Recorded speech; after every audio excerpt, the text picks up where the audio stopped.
Okay, I admit it, I came in a little bit hot last time. Wired headphones are a passion of mine. Obviously, I work at SoundGuys, how could I not? But a lot of people really like their wireless headphones for admittedly solid reasons for their life. Here are 5 reasons why you might want to consider them instead of... man, do I really have to do this? Number 1, they're wireless. Duh. A lot of people really can't handle having a wire going from their phone or a digital audio player to their ears. It gets snagged on things. You don't want to snake it through your shirt while you're running. Sure, they're inconvenient, but... nah. This is for wireless.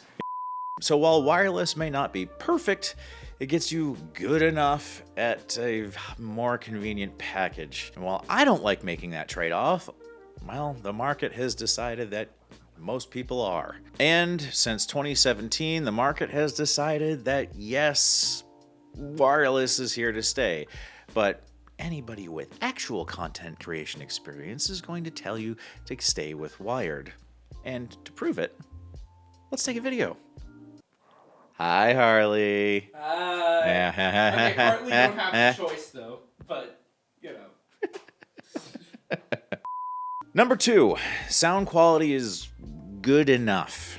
Sure, Bluetooth of the past was hot garbage, but Bluetooth of 2025 is...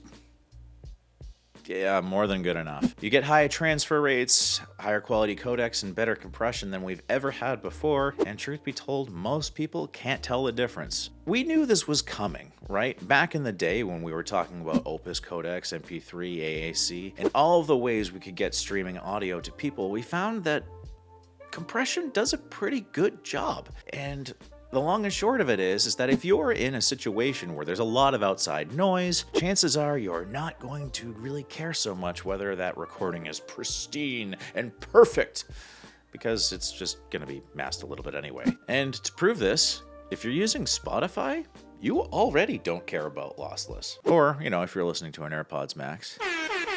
Hey. Number 3, batteries suck, but battery life isn't horrible anymore. Sure, true wireless earbuds still have a really short overall lifespan, but most people really aren't going to notice because once they're done listening to their music, as long as it's under 4 hours per session, they're just going to be dumping them back in the charging case. And then while they're not listening, the earbuds charge up again, and it seems like their battery life is more like 24 hours rather than 4. And even the over-ear headphones nowadays with only a couple 100 milliamp hour batteries are lasting 24, 30, 50 hours in some cases. And when you have a battery that's fairly small and the smartphone charging tech has come so far, you don't even need fast charging anymore. Just a couple minutes is enough to listen for a few hours. That's pretty solid. Number 4, you have more control over your features. By offloading some of the signal processing to your smartphone, you can do so much with your audio that you simply can't do over wired or really can't do without a ton of shady third-party apps through GitHub or coders you don't know of or first-party solutions. Well, that is without overpaying for Rune. For example, you can do an in-app equalizer. Sure, they're not all made the same, but there are some third-party ones that will allow you to take a much greater level of control over your music. Additionally, there's plenty of things like workout-specific features, features that use other sensors, other features like transparency mode or allowing other people to talk to you or shutting the world out when you're not talking. These are all big pros of wireless. And I should also point out that pretty much every active noise cancellation headphone on the market now is wireless, and there's a good reason for that.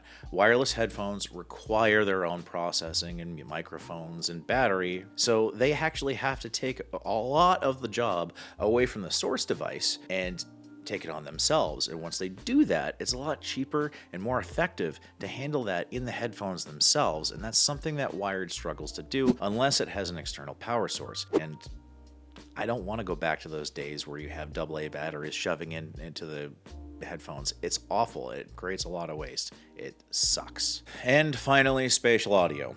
I hate it because, well, there's no real one standard that people go to, but A lot of people seem to like it, and especially for movie content and gaming content, this is one thing that's probably not going away in the long term. Sure, it kind of reeks to me like the 3D TVs did back in the day, but if you like it, it's an option, and it's not going to happen all that often over the wired headphones because the wired headphones do not process their own signals. You would have to have an app through your computer or your phone to handle it for you, and usually the apps that are available for each of these wireless headsets is a lot better or more tailored for the task than whatever else you're going to throw at it. Number 5, it is really, really hard to find a native headphone jack anymore. I hate this. It sucks, but it's the world we live in, and unfortunately, some of us are forced to adapt. Sure, you could get a dongle, there's a ton of them out there,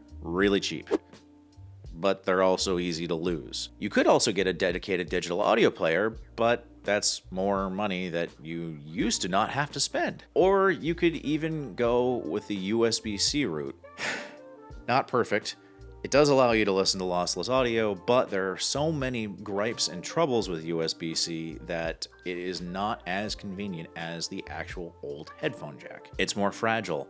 There are walled gardens. Sometimes some sources can't work with some headphones. It makes no sense, but that's what we have. And wireless sidesteps all of that. Despite the fact that in its early days, Bluetooth was kind of ironic given how many different competing standards there were. Nowadays, Bluetooth works with almost everything, and they truly have unified wireless under one banner. And as much as it pains me to admit this, wireless is fairly convenient nowadays, whereas wired is getting less and less so. And because I did it for the wired video, here's a bonus.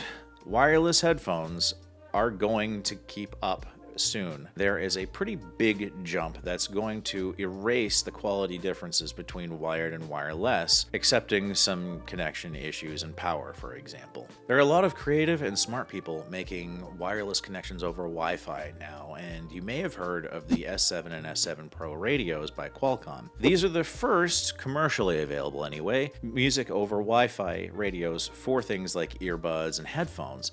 And over time, you're going to start seeing more and more Wi-Fi options that also have Bluetooth. By overcoming the power limitations with Wi-Fi, there's going to be a lot more you can do with wireless headphones. For example, have lossless audio. Truly lossless, not some of that overcompressed garbage that we found in the past. The issue is right now is that the hardware needed to broadcast that signal isn't as prolific as it should be. For example, you need a Snapdragon 8 Gen 3 or above, and you also need a phone that doesn't hinder that capability. For example, the one I have here. It's going to be a while before this proliferates, and it's going to take some time before all sources have this kind of broadcast. But when it does, you'll start to see a lot more of the gripes and hiccups that plagued early Bluetooth fade away, and a lot fewer people take issue with the whole wireless versus wired debate, especially when you can get lossless audio over wireless. But until that day comes, I'm still going to be pissed about not having the headphone jack in every available source device, and I still say wired is better. But if you only watched the end of this video to confirm your own biases, go check out the 5 reasons why wired headphones are better than wireless over here. You'll learn a lot.